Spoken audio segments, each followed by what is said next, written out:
que j'ai fait pour doubler mon salaire en l'espace de 5 ans, alors que les 5 années précédentes, mon salaire avait stagné pendant 5 ans également.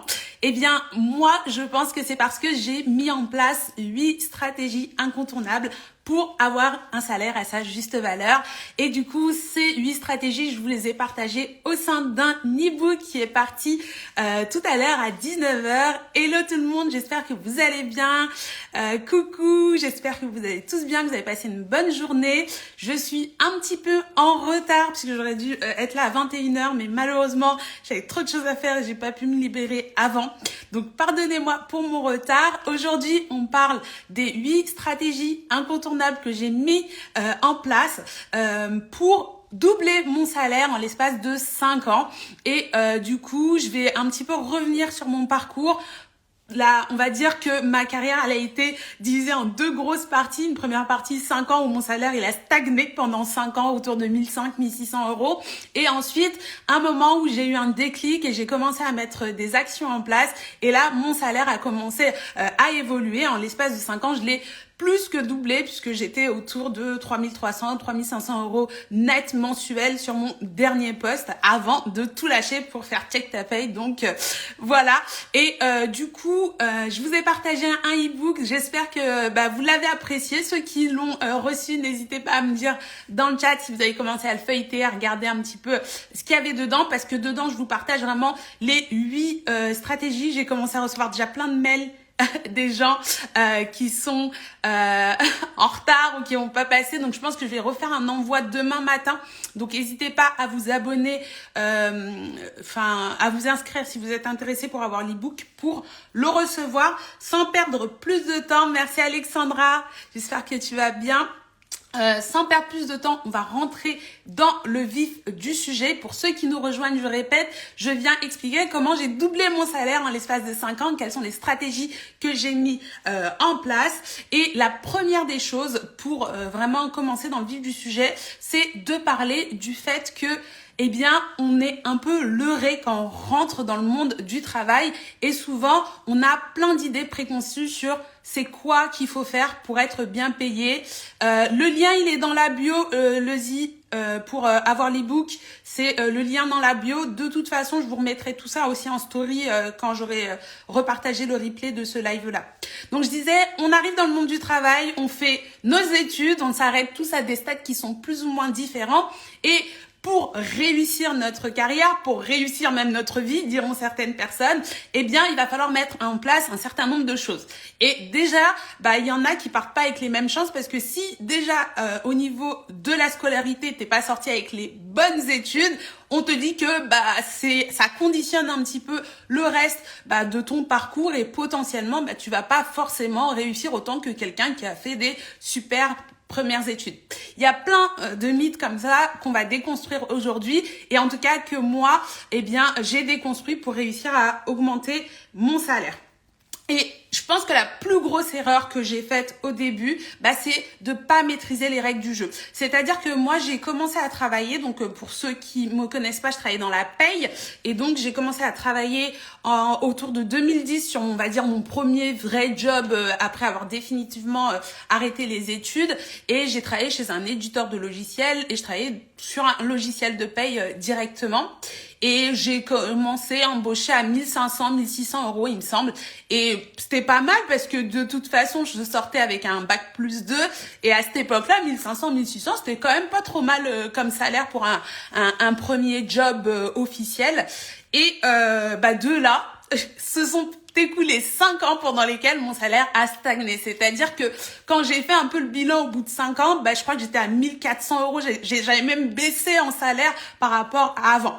Et il y a vraiment eu un jour où j'ai eu un gros déclic parce que je reçois ma première fiche de paie, je venais de commencer dans un nouveau job et vous savez quand on commence dans un nouveau job, faut s'ajuster donc c'est pas facile, je faisais pas mal d'heures et tout.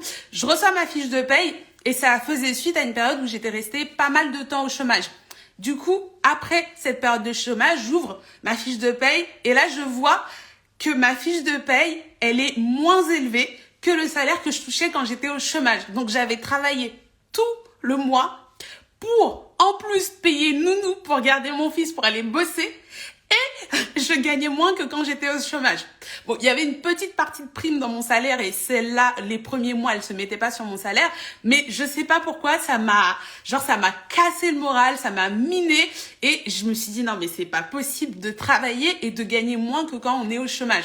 Et pendant un petit moment, genre quelques jours, j'étais abattue et tout. Je me disais ouais, t'aurais dû faire plus qu'un BTS, t'aurais pas dû t'arrêter. Et plein d'idées comme ça qui me disaient bah en fait c'est un peu foutu, c'est de ta faute, t'as pas mis en place les bonnes choses pour être mieux payé dans le monde du travail, etc.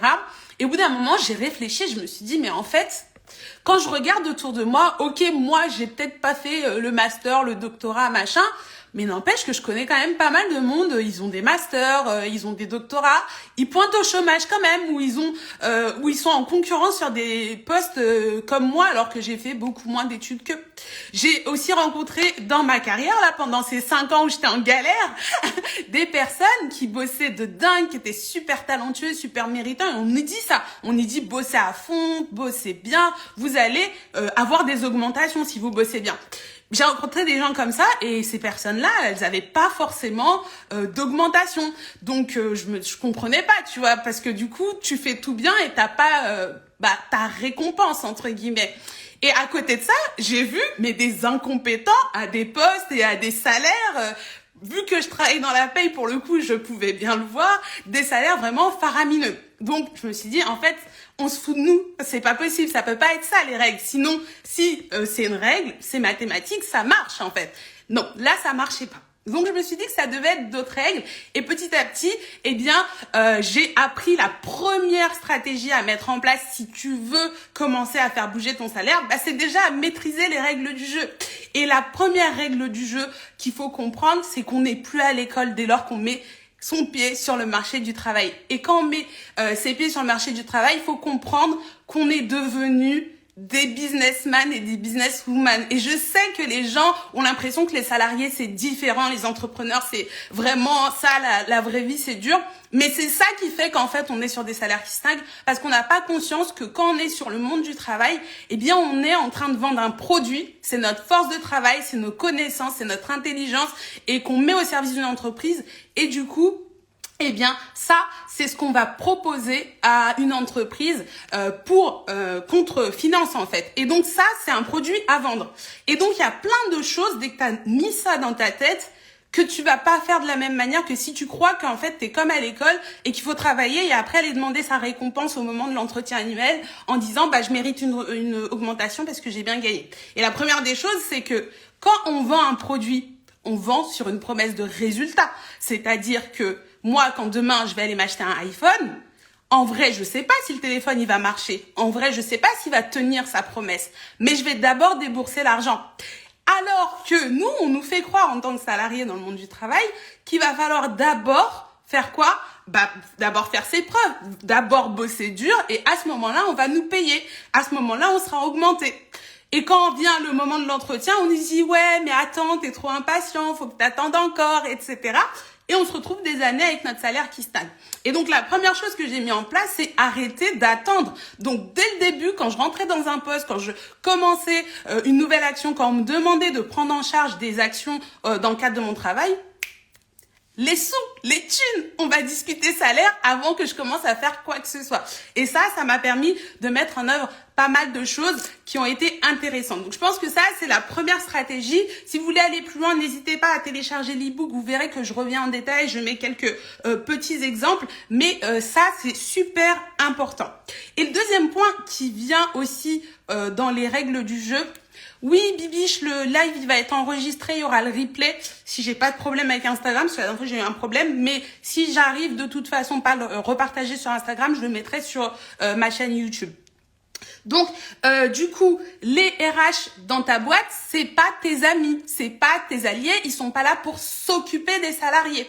C'est pas tes ennemis non plus, on va pas rendre le tableau tout noir, mais la deuxième règle du jeu, c'était ça. Pour moi, les RH, ils allaient s'occuper de moi, ils allaient me proposer des formations, ils avaient à cœur, en fait, et c'était leur objectif dans l'entreprise, c'était leur mission dans l'entreprise de faire en sorte que je me développe le mieux possible. Et c'est une des raisons parce que moi je travaille dans les RH, j'ai fait de la paye, je voulais aider les salariés, c'est pour ça que je me suis mis dans les RH et tu te rends bien compte que malheureusement c'est pas le métier, ça veut pas dire qu'ils ont un métier horrible, ça veut juste dire que eux leur métier c'est de protéger l'entreprise, de protéger les intérêts de l'entreprise et de faire en sorte que le personnel qui est dans l'entreprise fonctionne bien et arrive à faire marcher l'entreprise. Et c'est plutôt cool parce qu'une entreprise qui marche bien, ça continue à payer nos salaires, ça arrive à faire des choses. Mais ce n'est pas du tout la même chose qu'un RH ou une assistante sociale qui va s'occuper de toi, qui va voir quels sont tes problèmes, qui va te dire « Oh, tu te sens pas bien dans ce poste, on va te mettre dans celui-là juste pour ton bien-être. » Non, elle va le faire parce que peut-être que si t'es pas bien, tu vas être moins productif et donc, conséquence, ça va être dommageable pour la boîte. Et quand tu as compris ça, tu comprends que c'est à toi de t'occuper de toi-même et que si tu dois évoluer, si tu dois avancer vers des objectifs de salaire, de carrière, etc., c'est pas forcément la RH qui va te les donner. Et surtout, tu comprends que parfois tes intérêts à toi, ce que toi tu veux, ce que toi t'as envie, vers où tu as envie d'aller, ça peut être différent de ce que la RH elle a envie pour la boîte et elle a besoin de faire pour que ça marche, sa boîte elle marche bien. Et dans ces cas-là, vous n'allez pas être potes. Si toi demain tu as envie de faire une formation qui va faire en sorte que tu vas quitter la boîte, c'est pas forcément la RH qui va t'aider à faire cela parce que ça ne l'arrange pas que tu quittes la boîte, surtout si tu bosses bien. Donc ça, c'est aussi pas mal d'éléments qui permettent de comprendre que au lieu d'attendre que les RH fassent des choses, c'est à moi de mettre en place les actions qui font que je vais changer. Et donc à cette époque-là, moi j'étais gestionnaire de paye et je me suis dit bon, écoute, en termes de gestion de paye, l'évolution salariale qu'il y avait en termes de salaire vers où ça allait, moi c'était pas au niveau de où moi je voulais aller. Et j'ai regardé un petit peu les postes qu'il y avait autour et je me suis dit je vais devenir consultante. Consultante c'est sympa, en plus de loin tu sais c'est un peu comme les métiers qui ont l'air fancy de loin, donc tu sais pas trop ce que ça veut dire mais je te dis que ça peut être sympa. Et je me suis dit que là, en tout cas, quand je regardais les grilles de salaire, etc., ça avait l'air plus intéressant que la poursuite vers le métier de gestionnaire, en tout cas, de responsable paye, etc. En tout cas, c'était plus rapide d'évoluer en termes de salaire. Donc, je me suis dit que j'allais aller dans cette voie. Et du coup, ça nous ramène à la deuxième stratégie que j'ai partagée dans ce e-book, c'est de dire qu'il faut être proactif. Faut pas attendre que les augmentations, que le salaire qu'on cherche, ils viennent à nous. C'est à toi de chercher, à trouver des idées, à être inventif et à te dire ok, mon objectif financier, mon objectif vers lequel je vais aller, c'est ça. Comment je fais pour y aller et qui va aller chercher des solutions pour aller dans ce sens-là. Ok, donc c'est pas le patron qui va t'expliquer comment tu fais pour augmenter ton salaire, même si lui, comme il a envie de te garder, il peut te proposer certaines choses. Mais comme les RH ne sont pas tes amis, faut que tu analyses pour voir si c'est vraiment dans ton intérêt ou pas. Parce que eux, clairement, s'ils te le présentent, c'est que c'est dans leur intérêt. Mais toi, tu peux pas savoir si tu ne l'analyses pas. Après, l'autre point que j'ai compris, c'est que aussi, parfois, on se fait arnaquer quand on connaît pas ses droits. Et du coup, le problème, c'est que nul n'est censé ignorer la loi. C'est comme quand tu fricotes avec quelqu'un qui te propose des trucs illégaux. Si tu les fais et que la police t'attrape, elle te dira, et que tu dis, je savais pas que c'était illégal, ils diront, nul n'est censé ignorer la loi. C'est la même chose dans le monde du travail. C'est trop facile de dire, mon employeur, il m'a arnaqué, mais moi, j'ai pas compris, etc. Ouais, mais si t'as pas compris, il faut apprendre. Et du coup, j'ai vraiment fait un travail de responsabilisation en me disant, ok, les RH, ils vont me dire les choses quand ça les arrange. Donc, je peux pas compter que sur eux pour comprendre quand ça ne les arrange pas. Et donc, à ce moment-là, moi-même, je vais faire un effort, je vais aller chercher. Donc, j'avoue que j'avais déjà de la chance d'être dans ce domaine qui était les RH, mais j'ai quand même continué à faire de la veille et améliorer mes connaissances pour aller chercher les règles qui pouvaient nous arranger. Et là, ça nous donne des trucs comme des congés supplémentaires qu'on peut avoir quand on a des enfants. Parce que beaucoup des RH, même parfois, ignorent parce que c'est pas des règles qui sont méconnues, tellement les gens ne veulent pas les appliquer en fait dans le monde du travail, quoi. Et ensuite, on arrive à la troisième stratégie qui est une des plus importantes, c'est avoir une vision et des objectifs financiers clairs. Ma plus grosse erreur et qui faisait que je stagnais pendant les 5 premières années, c'est que j'avais pas de vision. C'est-à-dire qu'en fait, je me suis dit, je vais travailler et on paye un salaire. Est-ce que c'est bien par rapport à mes potes, à mes collègues, etc. Mais en vrai, moi, je savais pas quel objectif de salaire j'allais poursuivre. Où est-ce que j'allais aller? Qu'est-ce que j'allais récupérer comme montant de salaire? Et dans 1 an, dans 2 ans, dans 5 ans, vers quel salaire j'allais aller? Et comme je savais pas ça, bah quand une entreprise me proposait un salaire et que ça m'avait l'air pas mal par rapport à la dernière fois que j'avais été payée, bah je disais oui. Mais peut-être que en fait à long terme, à moyen terme, c'était pas suffisant pour aller au niveau de mes objectifs de salaire. Donc j'ai pris le temps de m'asseoir, de réfléchir à ma vision et de me dire en vrai c'est quoi ma vision de vie, et combien il faut pour financer ça, et définir en fait le niveau de salaire qu'il me faudrait atteindre pour ça. Ceux qui sont là, n'oubliez pas qu'à la fin du live, je vous partagerai le lien pour les nouvelles offres des préventes exclusives tout à l'heure. Mais du coup, rien que des petits chiffres, quand tu pars à la retraite, tu perds 40% par rapport à ton dernier salaire. Si genre demain, moi j'étais restée à stagner encore à 1600 €, je perds 40% à la retraite, je vis de quoi en fait? Et encore, ça, c'est les gens, si tu as eu, on va dire, l'opportunité de devenir propriétaire et mis des actions en place et que tu es devenu propriétaire, c'est cool parce que tu n'as plus ton loyer. Mais si tu restes encore un loyer parce que comme énormément de Français, tu n'as pas les moyens de devenir propriétaire, de quoi tu vis, sérieusement? Et donc, ces objectifs, cette vision à long terme, c'est pas une option, en fait. Et quand t'as pas de vision, tu fais quoi? Mon employeur, il m'a proposé une promotion, il m'a dit que c'est 100 € en plus. J'ai dit oui, parce qu'en vrai, moi, si je vais pas là, je sais pas où je vais.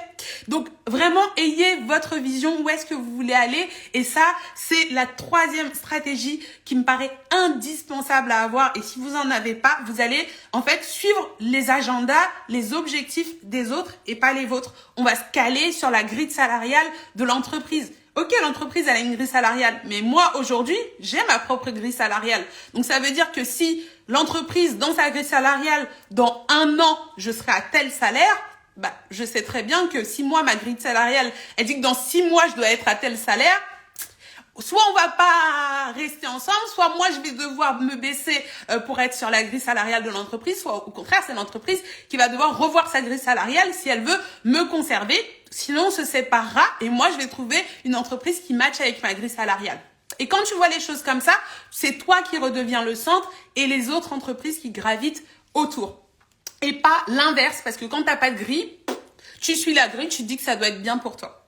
Et après, la 4e stratégie que j'ai mis en œuvre, c'était de connaître la valeur de mon offre. C'est-à-dire qu'on est sur le marché du travail, on a un profil, des compétences, des connaissances, des choses qu'on va valoriser auprès d'une entreprise. Et ça a une valeur. Et comme le iPhone, il a un prix, c'est-à-dire que ok, chaque vendeur peut rajouter sa petite marge, rajouter des petites options, faire ce qu'il veut, mais au final, on sait combien coûte un iPhone, on sait combien coûte la voiture quand elle a tant d'âge, etc. Toi, quand tu as tel degré d'expérience, que tu es sur telle zone géographique, dans tel marché, etc., on sait aussi à peu près la fourchette, il peut y avoir un petit peu de décalage, combien tu vaux. Et ça, c'est la référence pour tout le monde. C'est la référence par rapport à la grille de salaire de ton employeur qui a beau dire, non, nous, notre grille, elle est bloquée à là. Si le marché, c'est-à-dire que collectivement, tous les employeurs sont prêts à payer ce prix-là pour tes services, ça veut dire que l'entreprise, elle est censée s'aligner. Et si elle n'est pas censée s'aligner, c'est qu'elle est prête à te dire au revoir parce qu'elle préfère rien que avoir quelqu'un de compétent pour lui apporter de la valeur dans son entreprise. Parce que c'est de la valeur que tu lui apportes. C'est des gens qui sont en train de payer. Toi, quand tu payes une voiture, c'est parce que tu estimes que la valeur que cette voiture apporte à ta vie vaut le prix de cette chose-là. Et le problème, c'est que si demain tu vas dans une concession Porsche et que tu lui dis je veux rouler en Porsche mais j'ai pas le budget, le vendeur il va dire ok merci, salut. Il va pas essayer de discuter avec toi en disant t'as pas le budget, écoute on va essayer de te faire essayer un petit peu et après quand tu auras l'argent tu commenceras à me payer. Non, ça n'existe pas. À la limite, si vraiment tu es tout proche, il va dire on peut enlever 2 ou 3 options et tu pourras prendre la version bas de gamme, mais sinon ça n'existe pas. C'est soit tu as les moyens, soit tu circules. Et c'est vraiment ce mindset que j'ai commencé à avoir. C'est-à-dire que l'entreprise, elle a un budget, je le respecte. Un budget, c'est des choix. C'est-à-dire que l'entreprise, des fois, quand il y a des déplacements professionnels, ils prennent le train. Ils vont pas dire au train ou à la compagnie SNCF, j'ai pas le budget pour prendre le train. Donc moi, quand je vais dire que mon salaire, c'est tel montant, je veux pas entendre que tu me dises t'as pas le budget, c'est pas mon affaire, c'est pas mon problème, ton budget. Tu fais ce que tu veux. Soit tu dis, je prendrai moins l'avion et je prendrai le train et j'aurai le budget pour m'offrir les services d'Awa. Sinon, tu passes à autre chose et ça marche bien aussi. Et donc, quand tu es dans ce mindset-là, l'inévitable, c'est d'être en capacité de dire je vais changer de job et ça me dérange pas. Je vais être en capacité de dire si c'est pas ici, ce sera ailleurs et je suis cool avec ça. Et ça, c'est pas forcément facile parce qu'on est conditionné à se dire faut s'accrocher à son CDI, faut pas changer, faut pas truquer. Et d'ailleurs, mon père à chaque fois, il me disait mais quoi, t'as encore changé de travail? Mais t'avais une bonne position, mais t'avais été augmenté. OK. Et alors, c'est pas dans ma trajectoire et dans ma vision. Et c'est ça qui prime. Et ça peut sembler prétentieux, mais c'est toi qui fais ta carrière. Donc si toi t'es pas prétentieux, ou en tout cas tu te mets pas au centre, je vois pas qui tu vas mettre au centre, quoi. Merci Lala, qui me dit que j'ai totalement raison. Merci beaucoup. Donc dans cet état d'esprit, c'est pas possible, toi en tant que salarié, que tu ne saches pas combien tu vaux. C'est pas normal.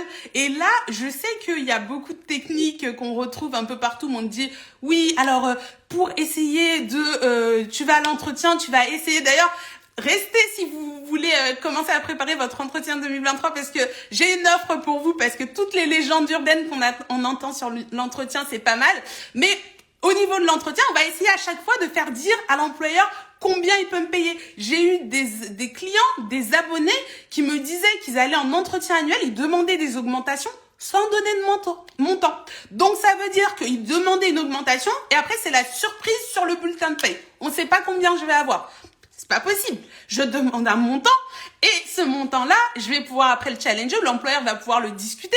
Mais si je dis juste, est-ce que je peux avoir une augmentation? C'est un peu comme si je demandais à papa, est-ce que j'ai le droit de sortir? Non, on n'est pas du tout dans cette relation-là et on en revient à maîtriser les règles du jeu. Quand t'es dans la négociation de ton salaire, sur un pied d'égalité. C'est comme quand tu prends un artisan pour venir faire la déco chez toi. Ben, ok, quand le gars, il fait la déco, tu vas lui dire, ah non, va plutôt à gauche, va plutôt à droite, il n'y a pas de souci, c'est chez toi et tu payes pour ce service. Il n'y a pas de problème. Par contre, quand il est en train de te donner ses tarifs, vous êtes en train de discuter des tarifs. Donc là, tu vas pas lui dire, non, on fait comme ça parce que c'est moi qui décide. C'est la même chose avec votre employeur. Donc vraiment, on est dans cette optique-là sur la négociation du salaire. Et donc ça, c'est ce que j'ai compris, c'est qu'il était essentiel de vraiment connaître sa propre valeur, donc prendre le temps de faire des recherches, renseignez-vous sur les offres d'emploi, renseignez-vous dans les études de rémunération, etc. pour connaître combien vous valez. Et à partir de là, si l'employeur, vous arrivez à lui faire dire sa fourchette, c'est cool, parce que vous saurez encore ça vous donne des billes supplémentaires, mais ça doit pas se substituer au fait que vous soyez en capacité de connaître combien vous valez sur le marché du travail. Ensuite, on passe à la stratégie numéro 5, c'est d'avoir tout simplement une stratégie. Parce que la problématique qu'on a, c'est ok, je sais combien je vaux, mais comment je fais maintenant que je sais que peut-être je vaux que 30K sur le marché du travail, mais que moi, j'aimerais en valoir 60 en fait. J'aimerais qu'on soit prêt à me payer 60. Ce qu'on comprend, c'est que tout de suite, ça va pas se faire d'un claquement de doigts. Pourquoi est-ce que si un iPhone, ça vaut 1500 €, ce qui est ouf, 1500 balles, est-ce que toi, tu vas le payer 3000 balles? T'as aucune raison de le payer 3000 balles. Sauf si on arrive à mettre des choses dans ce téléphone qui font que ça vaille la peine. Et donc, à ce moment-là, c'est à toi de construire ta stratégie par rapport au fait, c'est quoi mes forces, c'est quoi mes atouts, c'est quoi les atouts de mon profil. Et les trucs de dire, j'ai pas eu de diplôme. Ok, t'as pas eu de diplôme, mais t'as eu autre chose. Moi, je dis toujours ça aux personnes qui me disent, j'ai pas eu de diplôme, donc j'aurai jamais de gros salaire. Ok, mais moi, je me suis arrêtée en BTS et j'avais des copines qui ont continué jusqu'au master, qui ont assuré aussi et qui sont sorties avec un master. Mais le truc, c'est que j'ai commencé à bosser 3 ans avant elles. Donc, quand on a commencé, quand elles cherchaient du boulot et qu'elles étaient sur leur premier job, elles avaient 5 années d'études avec un diplôme de niveau master. Moi, j'avais un bac+2 et 3 ans d'expérience. Et ça, c'est quelque chose qu'on peut valoriser. Par contre, il faut avoir compris quel type de profil on a pour le valoriser de la bonne manière et auprès des bonnes entreprises. Parce que sinon, ça marche pas. Et c'est ça, avoir une stratégie. C'est de dire, c'est quoi mes forces? C'est quoi mes faiblesses? Et qu'est-ce que je vais mettre en action pour diminuer mes faiblesses ou en tout cas répondre à mes faiblesses? Et qu'est-ce que je vais mettre en action pour valoriser mes forces? Et on va y venir à la stratégie suivante. Une fois qu'on a compris comment on fait la stratégie, c'est de dire on va construire une proposition de valeur alléchante. Il y a trop de problèmes sur vos entretiens. Vraiment, il y a trop de problèmes sur vos entretiens. Les gens, des fois, me disent J'ai eu un bébé, donc il faut que j'ai une augmentation de salaire. Depuis quand c'est le problème de votre employeur? Il n'était pas avec vous dans la chambre à coucher? Je suis désolée. Non, mais vraiment, j'ai eu un bébé. Oui, c'est l'inflation, donc maintenant, les fins de mois sont difficiles. J'ai des problèmes. C'est pas le problème de l'employeur. Lui, c'est comme si demain, iPhone venait me voir et me disait « Ah ouais, écoute, on va augmenter le prix du téléphone. » Et tu vas payer parce que les matières premières sont devenues chères, parce que, écoute, on a envie d'aller un peu plus souvent en vacances. Je vais jamais payer pour ça. Par contre, qu'est-ce qu'il fait iPhone quand il veut que j'achète son téléphone et qu'il a mis 500 € plus cher? Il va me dire, on a mis cette super option qui est indispensable. Si tu l'as pas, t'es has-been, Awa. Tu as besoin de cette option. Et donc ça, c'est ce qu'on appelle une proposition de valeur.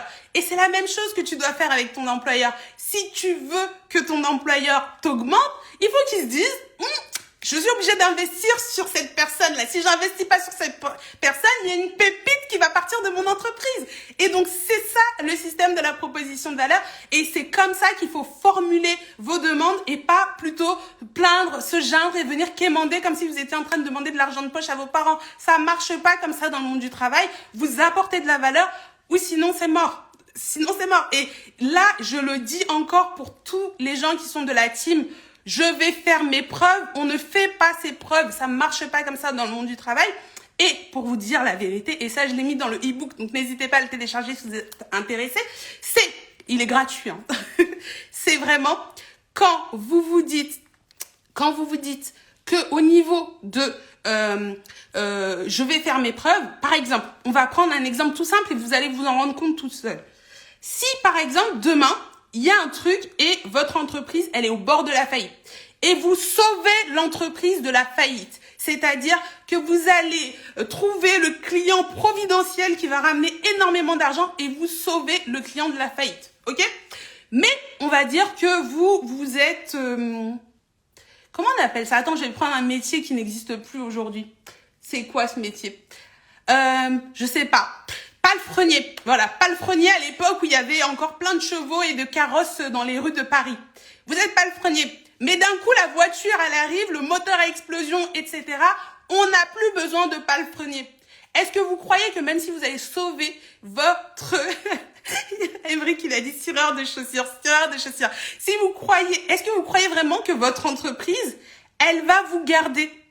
Non, elle va pas vous garder, elle n'a pas besoin de vous dans l'avenir. Donc, il faut comprendre qu'une augmentation, une réévaluation de votre salaire, ça regarde vers le futur, ça regarde pas vers le passé. Le passé, c'est comme des témoignages. Ouais, vu que tu as su faire ça dans le passé, théoriquement, je peux croire que tu pourras faire ça dans le futur. Ça veut pas dire je fais mes preuves, je travaille gratuitement et après, peut-être, on me paye pas. Je donne aussi un autre exemple. Souvent, c'est l'exemple du passeur que je prends. Ok, tu es passeur, c'est-à-dire que ton rôle, c'est d'être dans une barque et d'emmener les personnes d'un point A à un point B. Et de l'autre côté de la rivière sur laquelle tu es, il y a un trésor. Et de ce côté-là, il n'y a que des cailloux. Et ton patron, il est sur le côté où il y a les cailloux et veut aller chercher les trésors qui sont de l'autre côté. Est-ce que tu penses que si tu le fais payer quand il est du côté des cailloux, tu vas avoir plus d'argent que si il est déjà du côté des trésors? Et à ce moment-là, est-ce que tu crois qu'il va te payer ou pas? Parce qu'il y en a qui ne te paieront pas du tout. Il y en a quand même, ils ont un peu plus d'éthique, ils vont te payer un peu. Mais je pense quand même que potentiellement, quand il voit les trésors au loin, mais qu'il est sur la rive des cailloux, il te paiera quand même beaucoup plus.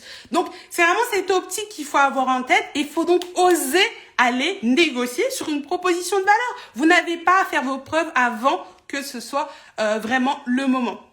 Donc, ça, c'est pour la stratégie numéro 6. On arrête, on est sur des propositions de valeur. Et après, cette proposition de valeur, vous pouvez l'avoir ficelée, vous pouvez l'avoir au nickel, chrome, parfaite et tout.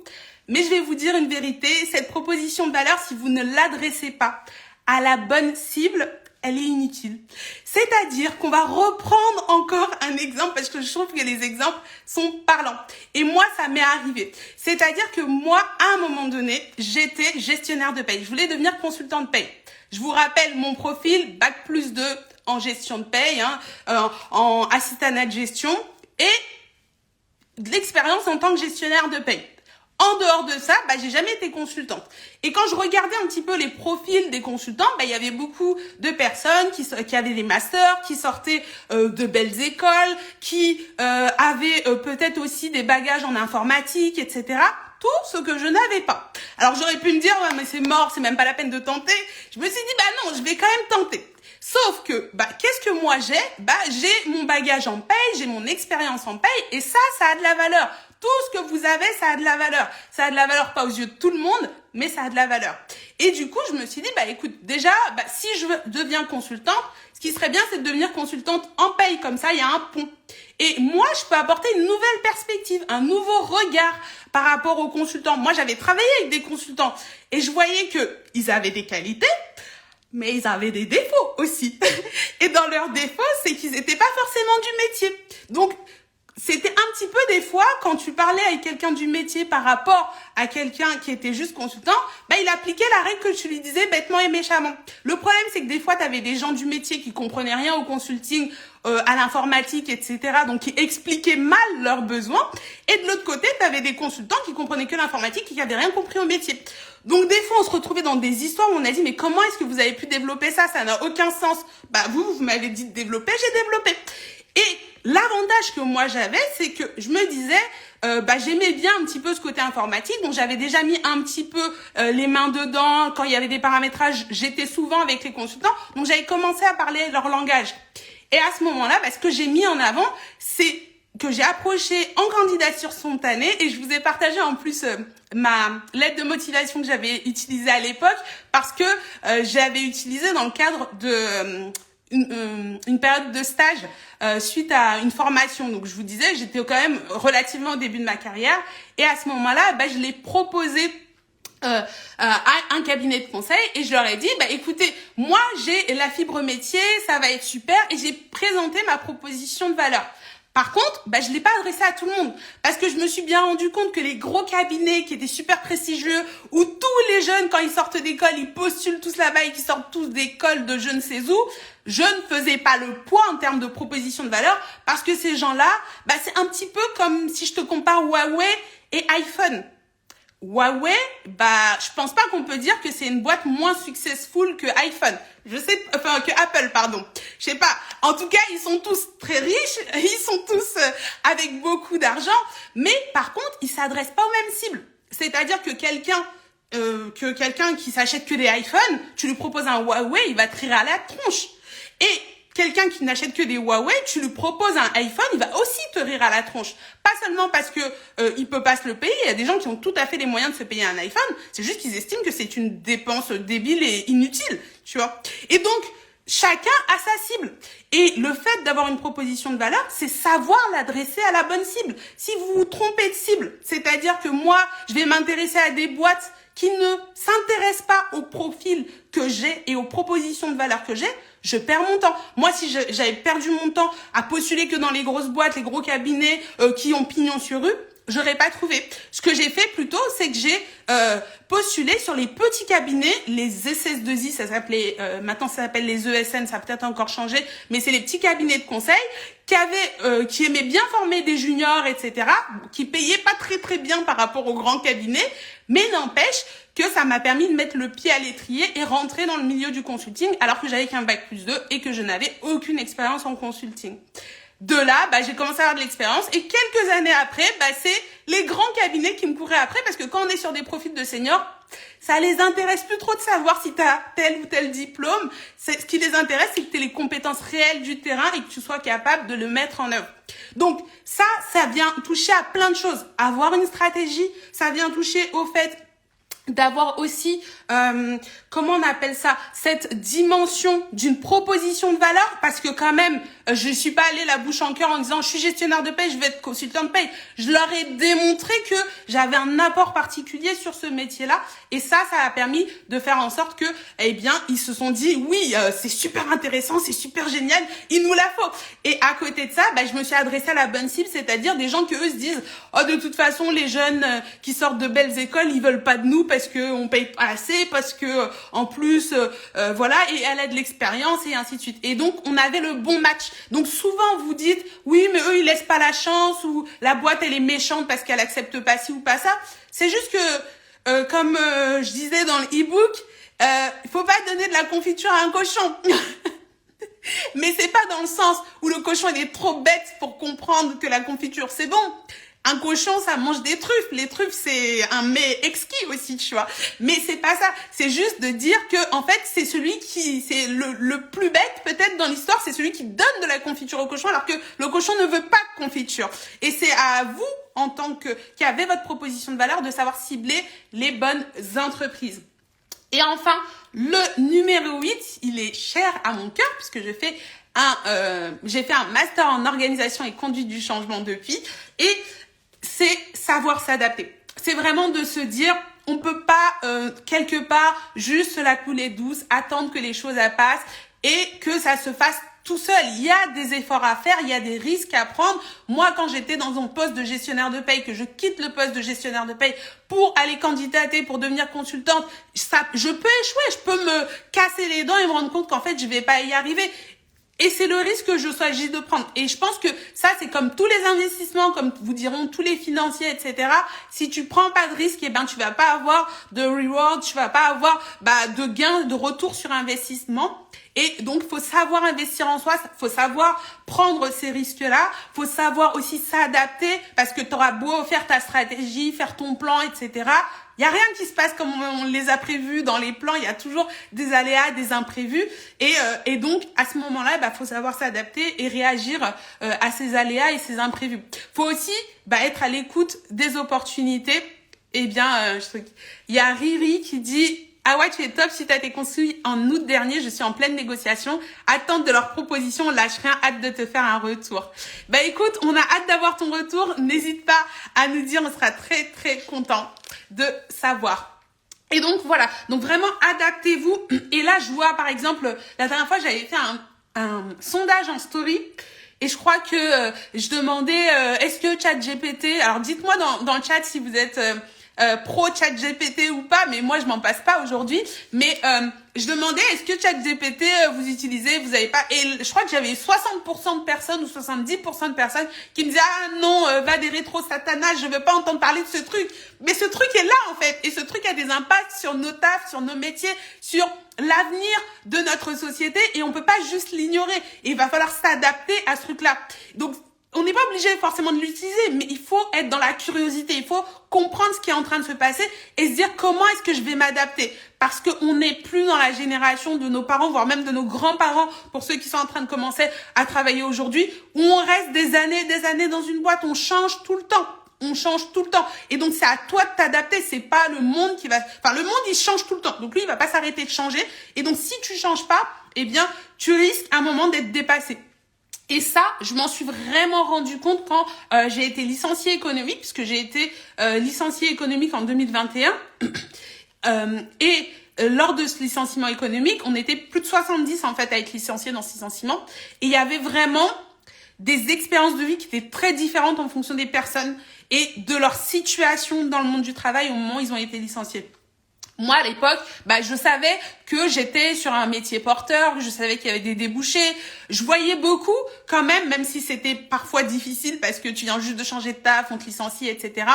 Eh bien, je voyais quand même beaucoup d'opportunités, des façons de rebondir, et donc, je l'ai pas mal vécu, ce licenciement. Mais par contre, je voyais aussi des collègues qui avaient 50, 52 ans, qui avaient été assistantes de direction pendant 20 ans dans la boîte, 20 ans dans une boîte qui les a bien traités, qui les a augmentés régulièrement, etc., mais qui ne se sont pas formés, ne se sont pas adaptés, qui n'ont pas mis leurs connaissances à jour par rapport à la réalité du monde du travail. Et l'assistanat de direction aujourd'hui n'est pas ce qu'il l'était il y a 20 ans avec un chat GPT qui prédige les comptes rendus en 22 secondes et demie. Je suis désolée, je dis 22, en 2 secondes et demie, pardon. Je suis désolée, ça a un impact sur ce genre de métier-là. Et quand tu as un super salaire dans une super boîte et que tu as une super carrière, mais qu'on te licencie, aujourd'hui, ces métiers-là, et c'est ce qu'on disait au début, c'est un marché. Notre force du travail, c'est du produit. Et c'est pas genre mon salaire il va faire un escalier ascendant jusqu'à ma retraite, ça n'existe pas. Ça veut dire que ça a des fluctuations. Donc aujourd'hui peut-être qu'une assistante de direction, en ce moment il y a ChatGPT qui est venu, qui a cassé, donc les salaires ont tiré vers le bas. Peut-être que demain il va y avoir un nouveau truc, eh bien elle va devenir assistante de direction, je sais pas, je dis n'importe quoi, mais vous voyez ce que je veux dire. Eh bien à ce moment-là, ça va développer le truc et le salaire va exploser parce qu'on en cherchera partout et qu'il n'y en aura pas assez. Ça, c'est la réalité de nos métiers. Donc vous pouvez pas vous dire je gagne en ancienneté, forcément je vais gagner en salaire. Ça marche pas comme ça, c'est du produit. Donc à un moment le cours de la voiture augmente, à un moment il baisse, le cours du gestionnaire de paie il augmente, il baisse, le cours du mécanicien il augmente, il baisse. C'est exactement la même chose. Et si vous vous adaptez pas à ce qui se passe dans le monde, vous risquez de vous retrouver en décalage avec la réalité. Donc, c'était les 8 leçons que je voulais vous partager autour de la négociation de salaire, des règles qu'il faut avoir bien compris pour pouvoir négocier son salaire. Et du coup, pour moi, en 2023, on doit aller faire quelque chose sur les salaires de tout le monde là qui a participé à ce test, qui regardera au niveau du truc. Alors je vois il y a des gens qui disent je suis là, j'arrive pas à voir tous les trucs dans le chat. Si vous avez des questions, j'ai vu que vous avez mis des questions dans la boîte à questions, je vais les prendre, donc n'hésitez vraiment pas. Et le deuxième point que je voulais souligner, c'était vraiment de dire que en 2023 les préventes exclusives elles sont c'est le coup de lancement aujourd'hui. Franchement j'ai souffert pour vous sortir à ça parce que vous savez pas comment est ma vie en ce moment, mais c'est là, je l'ai préparé. Donc en gros c'est quoi? Ça veut dire que en fait à partir du 30 octobre 2023, donc à la fin du mois, je lance la plateforme Check Ta Paye. Avec le lancement de la plateforme Check Ta Paye, il va y avoir plein de nouvelles offres qui n'étaient pas là jusqu'à présent, et notamment je reprends les accompagnements individuels. Ça veut dire que sur une période d'1 mois, je vais accompagner quelqu'un de manière sur mesure sur un projet de négociation salariale avec un suivi, et cette personne-là, je vais la recevoir plusieurs fois en entretien, on va suivre, on va être sur WhatsApp où elle pourra m'écrire et je vais pouvoir lui répondre s'il y a des ajustements en direct. Je sais que c'était quelque chose qui était beaucoup demandé parce qu'aujourd'hui, j'ai que les calls SOS. Un call SOS, c'est un moment où je prends 1 heure, je la consacre à toi, on met en place la stratégie. Mais après, effectivement, je peux pas faire le suivi, je peux pas te suivre de près. Il faut reprendre un petit call ou quoi que ce soit. Et c'est vrai que des fois, il y en a qui se sentent un peu livrés dans la nature. Et des fois, l'employeur il réagit pas forcément comme les 3 ou 4 façons de réagir qu'on avait prévues. Et on a envie d'avoir un suivi plus sur mesure. Donc, il y aura cet accompagnement-là. Donc, le prix... oui, je vais vous redonner les points essentiels juste après. Et donc, le prix de cet accompagnement à la base, il sera 990 €. Mais pour les préventes exclusives jusqu'au 9 octobre, je vais faire une réduction de ouf. Je vais faire une réduction de 60%. Donc, ça veut dire que à ce moment-là, je vais plutôt la faire à 396 €. Mais par contre, je ne prendrai que 10 personnes parce que je peux pas accompagner plus de 10 personnes de manière individuelle sur un mois. Après, le mois, ça commence en fonction de vous et de votre besoin quand vous avez besoin pour cet accompagnement individuel. Mais je prends sur sélection, c'est-à-dire que je peux pas prendre n'importe qui parce que malheureusement, moi, je peux faire 100% de mes 50% du chemin, mais je peux pas faire votre chemin à votre place et j'ai besoin de m'investir avec des gens que je sais déterminés à atteindre leurs objectifs. Donc, pour ça, si vous êtes intéressé par cet accompagnement individuel, donc c'est le pack de négociation à 360 degrés, vous verrez quand je vous mets le lien que vous pouvez réserver un appel de qualification gratuit. C'est un échange de 15 minutes qu'on a ensemble pour que j'essaye de comprendre votre point de situation et de voir si on peut matcher ensemble pour cet accompagnement et ce suivi. Et si c'est le cas, ensuite, je vous donnerai plus d'infos sur l'accompagnement. Donc, vous verrez quand il y aura la page, vous pouvez aller sur le Calendly.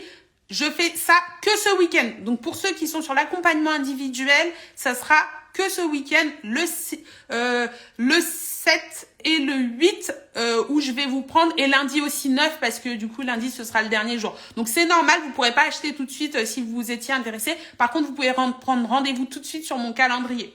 Le deuxième point, c'est que je sais que tout le monde n'a pas forcément le budget pour un accompagnement individuel ou pas forcément le besoin pour un accompagnement individuel.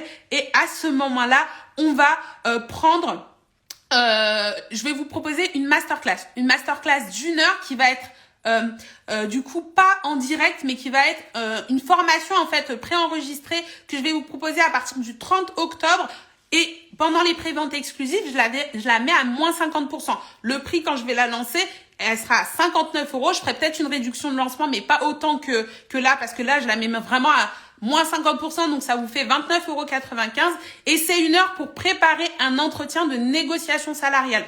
Je sais, j'ai vu dans le chat des gens qui me disaient « Oui, mais nous, l'entretien de négociation salariale et l'entretien annuel, c'est différent, on négocie pas tout en même temps. » Ça, c'est vraiment pour préparer l'entretien où vous allez négocier votre salaire, que ce soit ensemble ou pas ensemble. J'ai un petit point là-dessus justement dans la masterclass où je vous explique tout ça.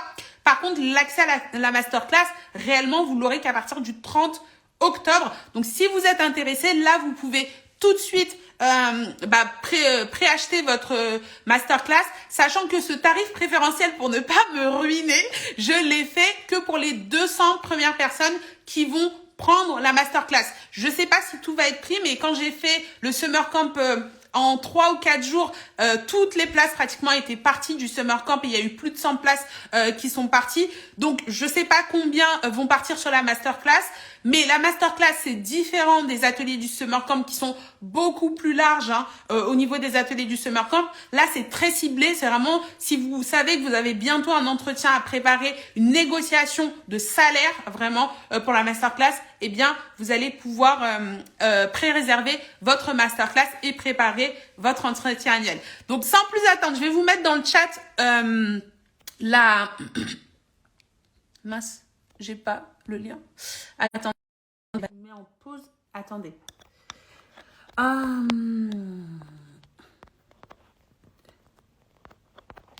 Je vous mets le lien dans le chat pour aller prendre dans les préventes votre masterclass si vous êtes intéressé. Oui, Emric qui demande est-ce que c'est possible d'avoir un reboot du summer camp en winter camp.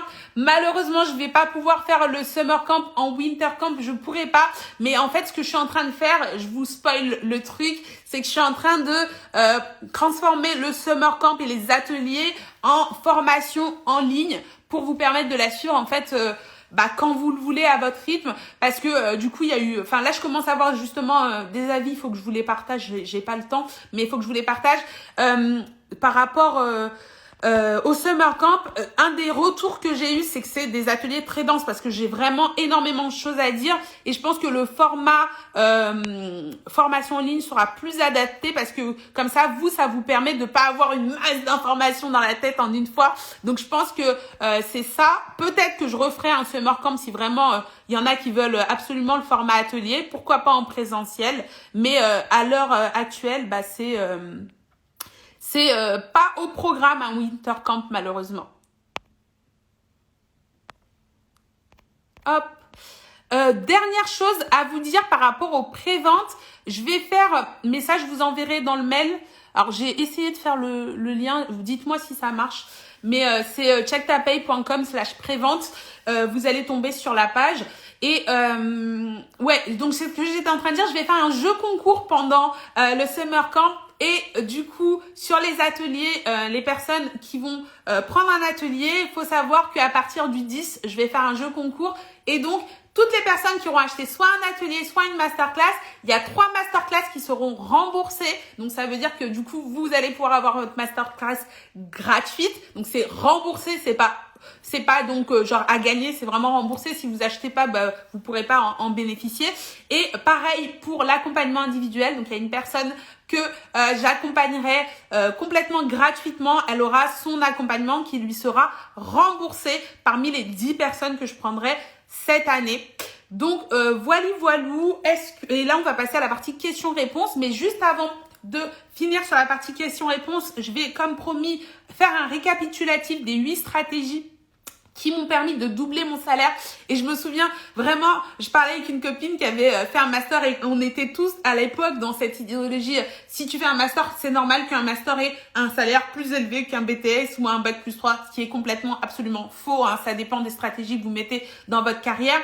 Et cette personne-là, elle m'a dit, mais c'est ouf que t'aies réussi à me dépasser en termes de salaire, alors que moi j'ai un master. Et je lui ai dit, bah ouais, mais en fait c'est pas ça les règles du jeu, quoi. Et donc pour revenir aux 8 stratégies, la première stratégie, c'est maîtriser les règles du jeu, comprendre c'est quoi les règles du jeu du monde du travail. Pour rappel, ces 8 stratégies, elles sont dans un e-book. Ce e-book, le lien, il est dans ma bio. Vous vous inscrivez, je refais un envoi demain et vous allez recevoir votre e-book sur votre boîte mail. Donc, n'hésitez pas à vous inscrire. Première stratégie, comment je maîtrise les règles du jeu. La deuxième stratégie, je suis proactif. Je n'attends pas que les choses viennent sur moi. C'est moi qui vais mettre en place les choses. Et oui, être payé à sa juste valeur, c'est du taf et ça demande vraiment de mettre des efforts sur le sujet. Ça fait autant partie du travail que d'être compétent dans son boulot, d'améliorer ses compétences et dans son domaine d'expertise. La numéro 3, c'est avoir une vision et des objectifs clairs. Sinon, on se fait balloter de droite à gauche par notre employeur, par les autres qui, eux, ont leurs objectifs. Mais moi, j'en ai pas, donc je les suis dans leurs objectifs. Numéro 4, ça va être de connaître la valeur de son offre. Il faut être en capacité de savoir combien est-ce que je vaux sur le marché du travail, à combien je peux prétendre sans dépendre que quelqu'un me dise combien je vaux. Numéro 5, construire une vraie stratégie. Si je n'ai pas de stratégie, je ne vais pas réussir à aller atteindre mes objectifs en partant de la valeur que je vaux actuellement. Numéro 6, vous allez avoir comment est-ce qu'on construit une proposition de valeur alléchante. Si vous n'avez pas de proposition de valeur, et ça peut être compliqué, je comprends, de construire une proposition de valeur, montrez ce que vous avez à apporter à l'entreprise. C'est sur ça qu'un employeur va vous payer. Il vous paye pas parce qu'il est gentil et qu'il vous donne un salaire. Vous ne le méritez pas, votre salaire. Vous êtes en train d'être acheté, entre guillemets, hein, bien sûr, pas vous, mais du coup, la force de travail, votre expertise est achetée et c'est ça qu'il achète. Donc non, c'est pas, il n'y a pas de notion de mérite sur directement le salaire que tu perçois ou l'augmentation que tu vas percevoir. Numéro 7, c'est adresser la bonne cible, la meilleure proposition de valeur adressée à la mauvaise cible, ça fait 0. Si Apple essaye de vendre un client 100% Huawei, ça ne marchera pas et inversement. Et numéro 8, savoir s'adapter, le monde change. Arrêtez de croire qu'on est en sécurité quand on ne bouge pas, quand vous restez immobile. C'est dangereux. C'est au contraire, en fait, il faut suivre le mouvement, il faut être en action et savoir avancer dans les directions qu'on s'est fixées. Sinon, à ce moment-là, on va droit dans le mur parce qu'en fait, pendant qu'on reste statique, le monde, il continue à avancer. Voilà pour les 8 stratégies que je pense incontournables et je suis sûre que si vraiment vous mettez le cœur et que vous ayez cet électrochoc de comprendre que oui, je me suis peut-être trompée, peut-être qu'on me l'a jamais dit, mais c'est ça les vraies stratégies. Vous commencez à travailler activement dedans, vous aurez forcément des résultats. Forcément. Et maintenant, on passe aux questions-réponses. Alors, il y a Bibiche qui demande, est-ce que le live sera enregistré? Oui, le live est enregistré. Il y aura le replay sur Instagram. Et ensuite, il y a ma YouTube Manager qui les met sur YouTube.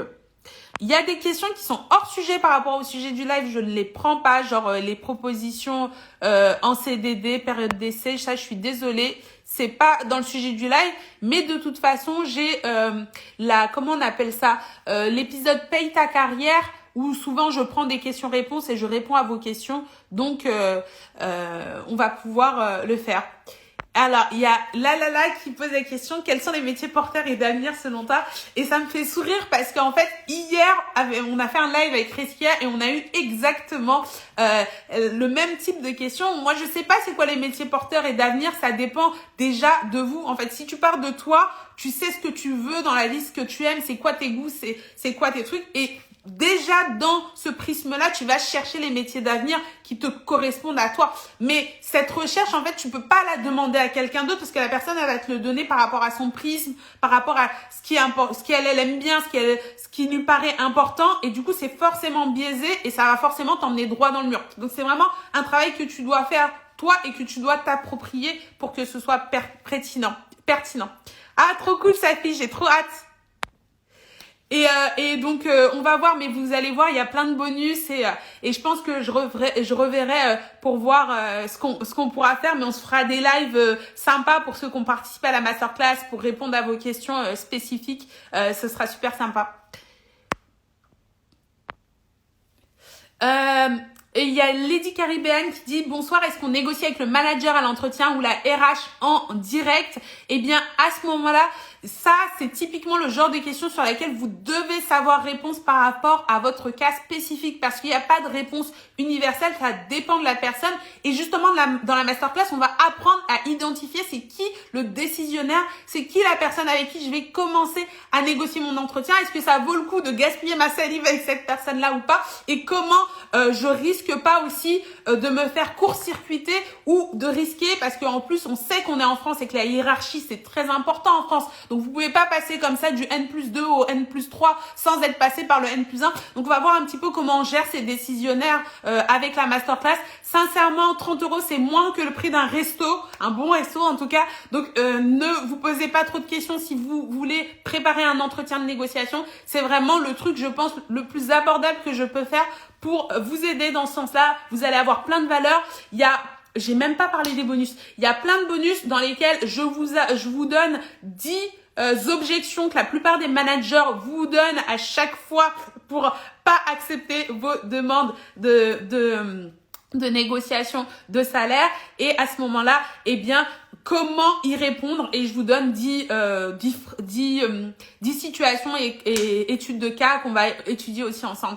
Alors, il y a une question, si j'ai bien compris, ça concerne ou peut concerner les entretiens annuels recrutement. Alors, c'est vraiment focusé sur les entretiens de revalorisation salariale. Donc, ça suppose que tu es en poste, c'est moins orienté, même s'il y a bien sûr des trucs transverses qui peuvent s'appliquer, mais c'est vraiment, je suis en poste, je fais un peu le bilan d'une année parce qu'en France, on a quand même cette habitude de négocier annuellement son salaire et donc à ce moment-là, on va bien sûr le faire. Par contre, que ce soit au cours de l'entretien annuel directement ou que ce soit un entretien spécifique à proximité ou pas de l'entretien annuel, ça s'applique totalement. Par contre, c'est pas pensé pour les entretiens d'embauche spécifiquement. Donc, il y a peut-être des petites choses qui sont vraiment spécifiquement liées à l'entretien d'embauche, comme bien décrypter la proposition d'embauche, etc., qu'on ne verra pas dans cette masterclass, alors que c'est dans la formation Booste ta paye. Mais si du coup, tu es plus sur la partie promotion, entretien d'embauche, vaut mieux attendre que la formation Booste ta paye sort. Ça marche, Émeric. J'ai hâte qu'on se retrouve pour la masterclass alors.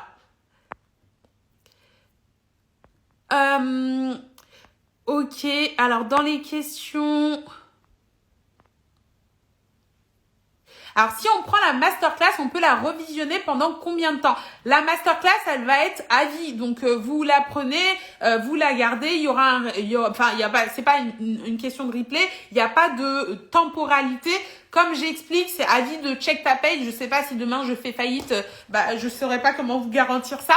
Mais par contre, ce que je ferai et ce que je m'engage à faire, c'est de vous permettre de télécharger toutes les vidéos, tous les modules en local chez vous et après vous les mettez dans un drive ou quoi et vous y avez accès. Donc non, vous payez une fois, vous avez accès à la formation à vie. Alors, on a une question de Mimouna qui dit comment savoir sa valeur sur le marché du travail et type de poste administratif. De manière générale, quel que soit le type de poste, pour savoir sa valeur sur le marché du travail, il faut faire des recherches. Il n'y a pas de cote Argus, mais peut-être que ça va exister avec les outils comme ChatGPT, etc. Mais il n'y a pas de cote Argus du salarié. C'est-à-dire que je peux pas aller dans un endroit, mettre mes petites caractéristiques, mon âge, mes diplômes et dire combien je vaux. Ça n'existe pas, ça va nécessiter différentes recherches pour y arriver. On a les études de rémunération que vous pouvez utiliser, Michael Page, Robert Ralph, etc. Vous allez avoir aussi pas mal sur les offres d'emploi. Si vous regardez dans votre secteur d'activité plein d'offres d'emploi et que vous voyez plein de salaires, et tout ça, vous allez avoir plein d'indices et vous allez pouvoir définir c'est quoi la valeur marché à laquelle vous pouvez prétendre. N'hésitez pas aussi à solliciter votre réseau, vous demandez à vos proches, aux personnes qui étaient à l'école avec vous, etc. Combien ils sont payés, s'ils ont des métiers similaires aux vôtres, ça vous aide à savoir à peu près combien vous valez, mais vous n'allez pas avoir un chiffre exact et sûr et absolu pour votre situation. Il faut creuser et on voit un petit peu aussi comment faire ça dans la masterclass. Alors après, on rentre pas dans un détail absolu parce que c'est une masterclass d'1 heure, hein, donc on revient sur les basiques et les fondamentaux, mais n'empêche que c'est quelque chose d'important de savoir évaluer sa valeur sur le marché du travail.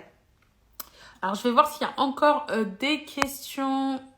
Normalement, j'ai répondu à toutes les questions. Est-ce qu'il y a des personnes qui sont là dans le chat qui m'ont posé des questions et pour qui j'ai pas eu de retour enfin, qui n'ont pas eu de retour? Moi, j'ai eu un retour. Il y a Yaom qui dit c'est compliqué de négocier plus que ton manager, sachant que tu es capable de plus que lui, tu as rapporté plus que lui sur l'année, sachant que ses entretiens sont avec lui. Bien écoute, peut-être qu'il faut se poser la question de si c'est normal que ce soit ton manager, peut-être que c'est toi qui es censé être le manager du manager, enfin le manager du manager, ou je sais pas trop si c'est français ce que j'ai dit. Non, mais c'est vrai que c'est compliqué, hein. Moi ce que j'appelle ça les managers plafond de verre, c'est-à-dire que on peut avoir un manager qui négocie très mal son salaire, qui est très nul en négociation ou qui n'a pas un super salaire et du coup ça peut agir en plafond de verre. Comme je vous le disais, vous n'êtes pas rattaché et collé à une entreprise, donc si effectivement vous avez des leviers de négociation, il faut aller, enfin si vous n'avez pas de levier de négociation en interne, faut pas hésiter à aller en externe et de toute façon justement Yaom, si tu prends la masterclass, on va voir un petit peu comment on se crée des leviers de négociation et comment on arrive à dépasser ce type d'obstacle par rapport à son entretien annuel. Alors, découvre Brenny, tu regarderas sur le live puisque j'ai eu une question similaire. Je suis en reconversion, peux-tu me dire les métiers qui sont en demande et bien payés? Je ne sais pas, ça dépend, c'est quelque chose en fait vraiment de spécifique à chacun en fonction de sa vision, de ses objectifs de vie, de carrière. Mais si vous voulez une réponse générique, vous allez sur Google, vous tapez métier en demande et bien payé, vous allez avoir des listes qui vous sont produites et ça n'a pas plus de valeur que ce que moi je peux vous dire, enfin moins de valeur que ce que moi je peux vous dire. Donc voilà, écoutez, je pense que c'est bon pour ce soir.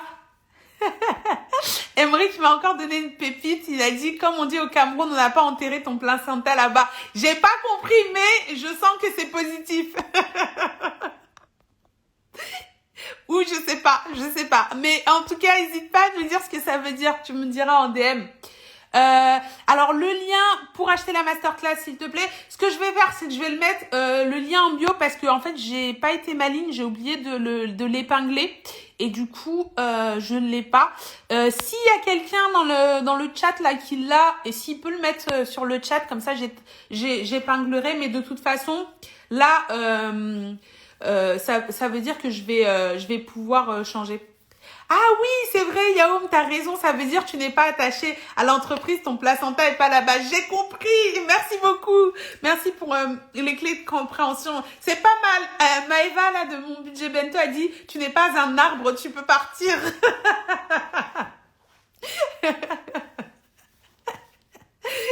Ah, c'est trop fort. Je vous mets, donc là, on coupe le live, je le repartage et d'ici 5-10 minutes, grand max, vous allez sur le lien en bio ou en story, vous aurez le lien pour accéder directement aux préventes, réservez votre masterclass ou réservez un call avec moi de 15 minutes si vous êtes intéressé par un accompagnement individuel. L'accompagnement individuel, c'est si vous savez déjà que vous êtes dans une situation peut-être un peu compliquée qui va nécessiter des allers-retours, un suivi rapproché, etc. Et bien dans ces cas-là, privilégiez plutôt ça parce que pendant un mois, et le point de départ, comme je vous dis, c'est quand vous voulez à partir du 30 octobre et à ce moment-là, vous allez pouvoir en bénéficier. Faut savoir que là, je vais faire forcément des réductions de lancement au moment du lancement le 30, mais je ne referai pas des réductions comme je fais là actuellement, c'est-à-dire moins 50% sur la masterclass qui est donc à 29,95 € pour 1 heure de masterclass à vie. Et du coup, moins 60% sur l'accompagnement individuel qui de base est normalement à 990 € et que je vous fais à 396 €. Mais par contre, je ne prends pas tout le monde, je prends que 10 personnes. Et ces 10 personnes, je les sélectionne et je discute avec elles pour voir si on est un bon match pour l'accompagnement.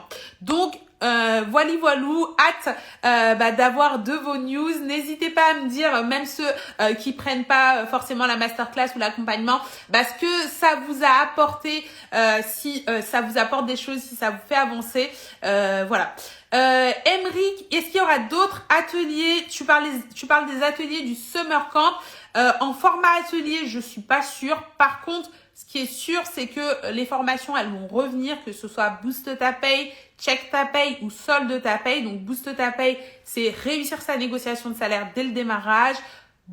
Check ta paye, c'est apprendre à lire son bulletin de salaire donc à plus se faire avoir. Hein. Et enfin, Solde ta paye, c'est apprendre à négocier un départ, une transition professionnelle en utilisant les meilleurs dispositifs et en vérifiant son solde de tout compte. Donc tout ça, si ça revient pas en format d'atelier, ça reviendra en format formation en ligne. Voilou, en tout cas, je vous souhaite à tous et à toutes une excellente soirée. J'ai été ravie vraiment de faire cela avec vous. Je me suis vraiment ouverte là, je vous ai partagé mon début de carrière pro, 5 ans de stagnation vs 5 ans où il y a une évolution constante et je vous promets pas des trucs miracles, hein. Je vous dis pas que j'ai doublé mon salaire en 1 an. Par contre, réussir déjà à doubler son salaire en 5 ans, c'est énorme. Et j'étais pas partie non plus d'un salaire au SMIC, j'étais à 1 600 € à peu près. Voilà, donc si vraiment vous voulez évoluer dans votre carrière, avancer, vous êtes abonné au bon compte, hein. De toute façon, rien qu'avec le contenu gratuit, je vois à chaque fois plein de gens qui me font des retours et j'espère que ça vous est utile. Si on avance, on est ensemble, on avance tous ensemble et moi déjà je suis super contente. Donc voilà, belle soirée à vous, ciao ciao.